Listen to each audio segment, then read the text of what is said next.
Etan Patz arrived at the New York Supreme Court more than 3 decades after his son was murdered to see the trial of the man accused of carrying out a crime that changed the way American parents thought about the safety of their children. 6-year-old Etan Patz vanished on a spring day in 1979. He was last seen on this Soho street. It was the first time he'd been allowed to make the short journey to his school bus stop alone. His disappearance sparked the start of a national missing children's effort, his face on the side of milk cartons, his parents desperately searching, a whole country suddenly, painfully aware of stranger danger.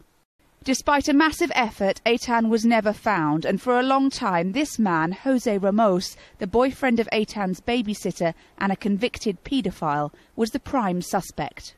But all that changed in 2012 when Jose Hernandez told police that he had carried out the murder, luring Etan into the basement of a corner shop where he worked, the same place where the little boy planned to buy a fizzy drink. Hernandez said he'd throttled him, unable to stop, he said, before dumping the body in a rubbish bag yards from the bus stop where Etan was supposed to be waiting.